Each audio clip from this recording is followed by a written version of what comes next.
Dans ce podcast, on accueille Florence Mouline du Bureau des entreprises. C'est quoi le Bureau des entreprises ?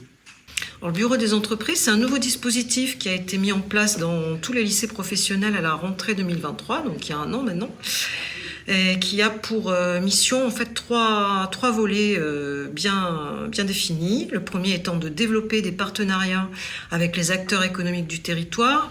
Alors concrètement, ça consiste en quoi ? Ça consiste principalement à organiser différents événements avec ses partenaires. Des stages, des job dating, des soirées avec les partenaires, des challenges sur nos filières. Et puis on travaille aussi sur l'évolution de la carte des formations. Le deuxième grand volet, c'est d'être un appui à la recherche des lieux d'accueil pour les PFMP, donc les périodes de formation au milieu professionnel de nos élèves, qu'on appelait avant des stages. Donc là, je travaille en étroite collaboration avec les équipes pédagogiques sur la recherche de lieux d'accueil, mais aussi sur le travail en fait avec les élèves sur l'acquisition de leur savoir-être.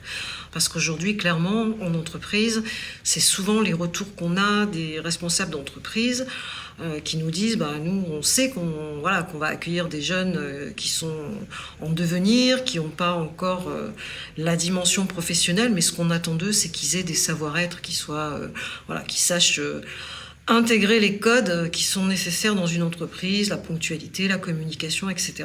On travaille aussi au sein du bureau des entreprises, en tout cas moi je travaille beaucoup sur tout ce qui est communication interne-externe, ce qui est logique par rapport à ce que je viens de dire avant, c'est-à-dire que si on veut faire parler du lycée, le faire connaître, il faut axer sur des événements et de la com.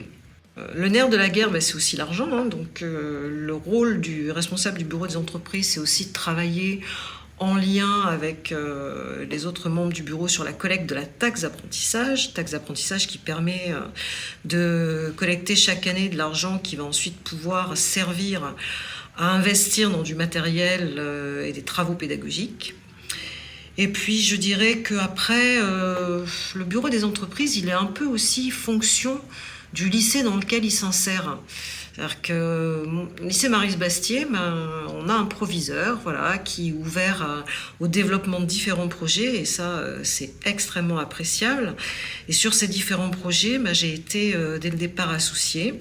Alors, à titre d'exemple, on a engagé le label de l'école promotrice de la santé l'année dernière. On travaille également sur des projets d'inclusion pour nos élèves à besoins particuliers.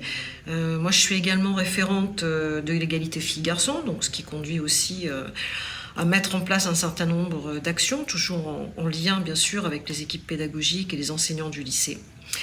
Et puis, dernier volet qui est plus administratif, puisque quand ce bureau des entreprises a été créé, en même temps, le gouvernement a décidé de mettre en place des allocations de stage, des allocations de PFMP pour les élèves.